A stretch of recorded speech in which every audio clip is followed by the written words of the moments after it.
បាទប្រើមិនតន់ប្រើវែងតែពេលប្រើហើយខ្លីបាទបងប្អូនបងប្អូនឥឡូវនេះបាទនេះគឺជាបន្ទប់ make up បាទរបស់តារាកិត្តិយសរបស់យើងដែលត្រៀមចូលរួមក្នុងការថតកម្មវិធី The Niver បងប្អូនឃើញជាក់ស្ដែងបាទឥឡូវនេះយើងមានសំណួរសួរទៅកាន់តារាកិត្តិយសរបស់យើងផ្ទាល់ម្ដងបាទសួស្ដីមរិនបាទសួស្ដីបាទពងធ្វើអ្វីដែរបាទជំរាបសួរបាទបងបាទតបតែងខ្លួនហើយអត់តបតែងខ្លួនមិនតែអត់ស្លៀកពាក់អត់ស្លៀកពាក់បាទបាទហើយថ្ងៃនេះចូលរួមក្នុងកម្មវិធី The Niver មានអារម្មណ៍មិនដែរងាយដល់មានអារម្មណ៍ថារំភើបហើយក៏រៀងបាទខ្លាចសំណួរអីរៀងចាក់ដោតដែរអញ្ចឹងអត់ដឹងទេថាតើសំណួរដែលខាងកម្មវិធីគាត់សួរអីខ្លះអញ្ចឹងណាបាទហើយឃើញនៅលើបណ្ដាញសង្គមបង្ហាញរូបភាពសិចស៊ីមែនតើបាទជាមួយសាច់ដុំដ៏សោះសង្ហាបាទអញ្ចឹងនៅក្នុងថ្ងៃនេះចូលរួមក្នុងកម្មវិធី The Niver គឺភ័យតិចដែរខ្លាចគេសួរចាក់ដោតអីចឹងណាខ្លាចប៉ុន្តែមិនអីទេគ្រាន់តែយើងចង់បើសិនជាសួរពាក់ព័ន្ធជាមួយនឹងក៏យើងមានរឿងត្រូវបកស្រាយប្រាប់ដែរបាទអរគុណឥឡូវនេះសម្រាប់ឈុតឆាកក្រោយឆាកខ្ញុំមានសំណួរខ្លះចង់សួរទៅកាន់បាទរិទ្ធផ្ទាល់តែម្ដងបាទសួរហើយហ្មងបាទអានឹងខៅឆាណាបាទចាំដឹងបន្តិចបាទពេលដែលយើងមិនទាន់ប្រើវែងដល់ពេលប្រើទៅខ្លីតើជាអ្វីបាទប្រើមិនទាន់ប្រើវែងដល់ពេលប្រើហើយខ្លីបាទមិនទាន់ប្រើវែងប្រើហើយខ្លីបាទតើជាអ្វីកាត់សក់បាទពេលមិនទាន់កាត់វែងដល់ពេលគេកាត់ហើយខ្លីអត់ទាន់ត្រូវបាទអាហ្នឹងយើងប្រើវាបាទរបស់ប្រើហ៎បាទកាត់វែងកាត់មកវែងហើយខ្លីបាទអូយបាទតើជាអ្វីទៅបាទពេលមិនទាន់ប្រើវែងដល់ពេលប្រើឲ្យខ្លីបាទឥឡូវជួយប្រហែលតិចបាទមកចឹងបាទពេលត្រជាក់វែងពេលក្តៅខ្លីពេលត្រជាក់វែងក្តៅខ្លីបាទចំត្រជាក់វែងកៀងបាត់ទេបាទត្រជាក់របស់ប្រើប្រាស់បាទរបស់ប្រើប្រាស់បាទត្រជាក់វែងអូយចេញបាទអាចសុំជំនួយបានតោះជំនួយទីមកទីបាទទីបាទអាច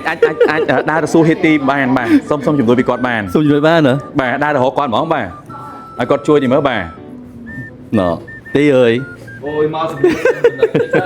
សុញមកយ៉ាងមែនមិនតាន់ប្រើវែងពេលប្រើឲ្យខ្លីតើជាអ្វី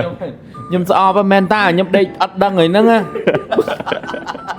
បើឯងជួយគិតទៅអីគេពេលមិនតាន់ប្រើវែងពេលប្រើឲ្យខ្លីអីគេហ្នឹងបាទរបស់ប្រើប្រាស់ឬក៏ពេលត្រជាក់វែងពេលក្តៅខ្លីរបស់យើងបាទក្រែមប្រើប្រាស់របស់បាទរបស់ប្រើប្រាស់ហ្នឹងរបស់ក្រែមហូបហ្នឹងបាទរបស់យើងអី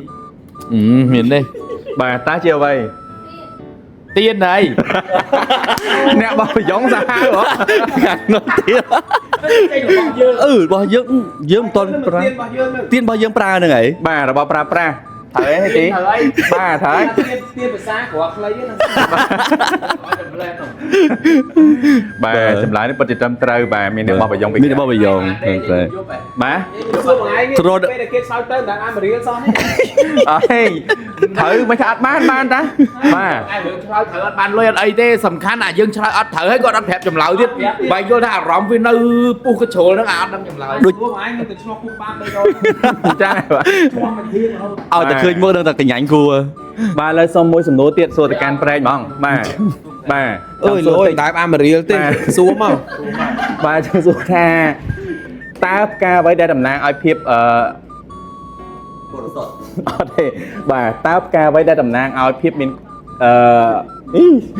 ចាំមិនមួយបាទតើផ្កាអ្វីបាទតើផ្កាអ្វីដែលតំណាងឲ្យ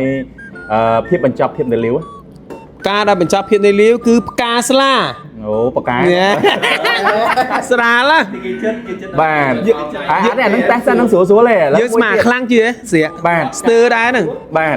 ពេលដែលប៉ះវាក្រៀមក្រំពេលដែលមិនប៉ះវារីករាយតើជាអ្វីបាទជឿទេបាទនេះយើងជ្រៅ